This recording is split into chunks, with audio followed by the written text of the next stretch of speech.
mendengar dan menyaksikan itu, kalau cerita dari keluarga waktu pas hadir di acara itu, walinya posisinya waktu itu ayahnya selalu buat pelanggaran dalam hukum, buka aurat, kemudian selalu berbuat macam kayak judi gitu kan. Terus kata pelaksana nikah B3N-nya bilang dengan istighfar. Nah itu dibalut dengan itu. Jadi kesannya yang selama ini dibuat dia tertutupilah karena istighfar itu. Ayahnya juga yang jadi wali. Itu macam mana? Gimana boleh? Itu macam mana? Pertanyaannya sekarang. Ayah sahkah nikahnya karena dibalut dengan istighfar tadi. Iya. Ada pendapat dalam mazhab Syafi'i kalau wali fasik sekiranya mau dia tobat sebelum akad, tak pala ditunggu sampai setahun ke depan nih tobatnya istiqomah apa tidak. Begitu dia tobat, istighfar, minta ampun, sudah sah seketika itu juga jadi wali. Beda saksi. Kalau saksinya fasik, andai tobat ketika itu belum bisa langsung jadi saksi, dia harus ditunggu dulu sampai mempunyai tabiat malakah bahwa dia memang tidak lagi mengulangi kemaksiatan itu. Betul-betul lah tobatnya setahun ditunggu.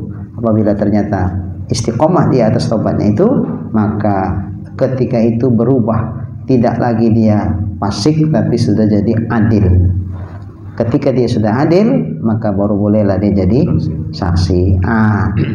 Di dalam kitab Idhul Bab itu disebutkan, disinilah beda antara wali dengan saksi. Itulah bedanya. Jadi kalau Tuan Kadi ngarahkan begitu dia mau, ya sudah cukup. Tak usah lagi diperiksa. Ini taubatnya mencukupi syarat-syarat taubat kayak yang dibilang Imam Ghazali enggak ya? Taubat ini nasuha apa enggak? Nanti coba taubat sekedar mulutnya aja, ternyata hatinya tidak. Cuman pula jadi wali ini? Karena terpaksa ajanya suruh sama Tuan Kadi, tapi dalam hatinya sebetulnya tidak juga. Itu tak usah kita periksa lagi hatinya. Bapak, waktu astagfirullahaladzim adanya nyesal Pak. Kalau tak ada penyesalan, Bapak tak tobat namanya. Syarat tobat mesti menyesal. Ada Bapak menyesal? Tak kita periksa lagi penyesalnya itu.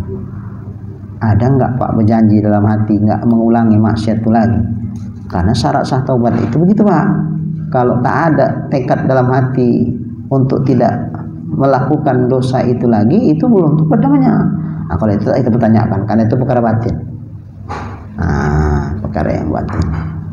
Kalau itu nanti kita pertanyakan, banyak hak-hak orang nanti menjadi terabaikan untuk menikah.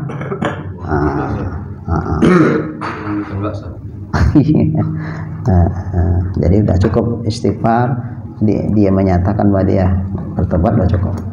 Maka arahan Tuan Kadi itu sangat membantu. Kan nggak mungkin kita dikte juga, Pak, Bapak mau jadi wali. Kami tahu Bapak nggak sholat nih, nggak bisa jadi wali. Kalau Bapak mau jadi wali, istighfar, minta ampun Bapak, berjanji Bapak dalam hati nggak akan meninggalkan sholat lagi. Menyesal Bapak udah meninggalkan sholat selama ini. Coba ayo bikin dulu. Udah Pak, udah katanya. Cuma nak meriksanya udah. Tekad nih itu cuma meriksanya. Bisa. Jadi udahlah, zahirnya adalah karena menyangkut orang lain. Tapi kalau menyangkut pribadi dia untuk diterima tobatnya, ya harus begitu. Pribadi dia ke Tuhan ya. Kalau ini kan untuk sah jadi wali atas anaknya. Jadi anaknya tidak harus mengetahui ayahnya itu betul tobat apa enggak, mencukupi syarat tobat apa enggak harus seperti itu.